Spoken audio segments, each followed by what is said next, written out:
Bonjour à tous, dans cette vidéo, je vais vous présenter le logiciel Proteus. Introduction. Dans le domaine de l'ingénierie électronique, la simulation est la solution pour tester des idées avant de les mettre en œuvre. Elle nous aide à gagner de temps, économiser des efforts et réduire les coûts. Avec les logiciels de simulation, on peut concevoir et tester des circuits sans avoir besoin des composantes réelles par PC. Le logiciel Proteus est l'un des meilleurs choix.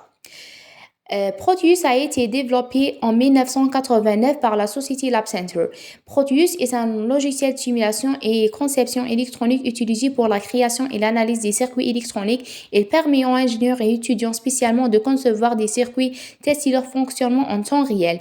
Il offre une large bibliothèque des composantes électroniques, des résistants, transistors, microcontrôleurs. Il était très utilisé jusqu'à aujourd'hui dans le domaine éducatif. Alors, à quoi sert Proteus? Proteus a été utilisé principalement pour la conception des circuits électroniques. Il permet de créer des circuits et de simuler leur fonctionnement avant la fabrication physique. Il l'utilise aussi pour la simulation des systèmes. Il permet de tester des microcontrôleurs comme Arduino et est un outil analyse de comportement des circuits en temps réel et utilisé dans l'éducation et les formations et aussi dans les recherches et développement. Après avoir installé et lancé Proteus, vous verrez cette interface principale. Pour commencer un nouveau projet. Cliquez sur New Project.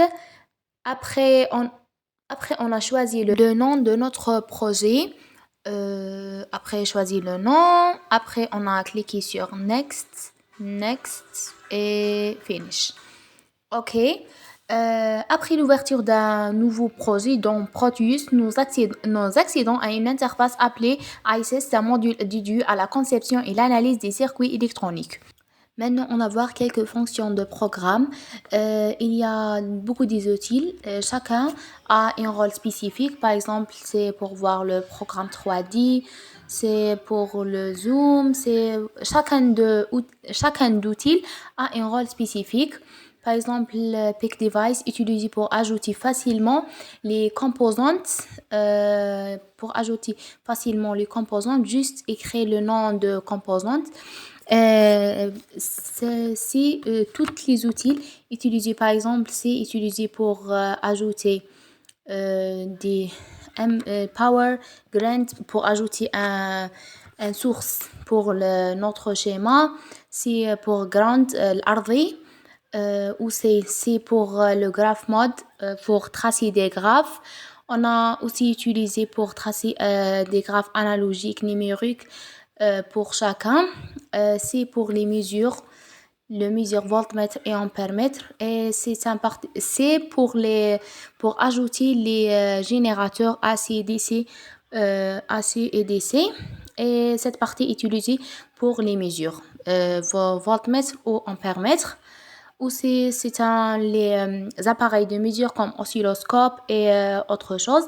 Cette dernière partie est utilisée pour ajouter des nouveaux composantes ne contient pas de le programme. Et cette partie, le partie de simulation. OK, maintenant on voit le bloc de composantes. Quand on a cliqué sur le P, par exemple, c'est pas par exemple. L'important, on a écrit le nom de le composante. Par exemple, j'écris résistor, un résistance. Je choisis la résistance, par exemple cette résistance. Et on a cliqué 2 fois pour ajouter dans le partie des éléments. On a choisi aussi une LED. Par exemple, on a choisi une LED avec une couleur. Voici, par exemple, je choisis cette couleur, ou bien une LED avec une couleur. Par exemple, on a choisi cette couleur, pink ou bien purple ou bien je sais pas, n'importe. On a choisi les composantes. On a aussi ajouté une switch. Yeah. OK, on a ajouté un switch. Et OK, on a cliqué 2 fois pour ajouter dans les parties des éléments. Maintenant, on a tracé notre schéma dans la partie dans le zone de travail. OK. On a ajouté les LED. Par exemple, oui, on a ajouté les LED ici. On peut inverser la direction de la LED. Ok, on a ajouté toutes les LED et inversé leur direction. Et après, on a ajouté 5 résistances et varié leur varié leur valeur à 220 ohms et ajouté une power de 5 volts et un ground ou avec un switch. On a avec des lignes.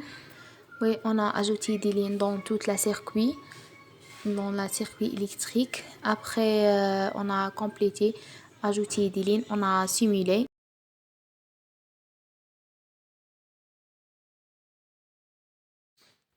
Ok, maintenant on a passons à la fenêtre PSP, où nous passons du schéma électrique à la conception de la carte, en plaçant le composant pour créer un circuit imprimé fonctionnel.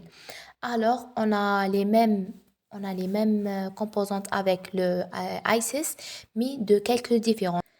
Track mode pour faire une traquette manuellement et on a le composant mode pour ajouter des composantes qu'on a déjà ajoutées en ISIS. Et aussi, il y a le zone mode pour ajouter une autre surface et on a le via mode pour modifier la taille et le déplacement de le schéma, notre schéma. On a les 7 cercles, les trois premiers cercles et pour les composantes à trois versements, العناصر التي تركب عبر الثقوب et les trois autres cercles pour les composantes montées en surface. Et on a le I pour ajouter et non. Nous avons connecté une résistance, une LED, un interrupteur et une batterie. Lors de la simulation, le circuit ne fonctionnait pas car la résistance est très grande. Après réduire la résistance à 220 ohms, comme on a démarré la simulation, la LED a allumé correctement, comme ça.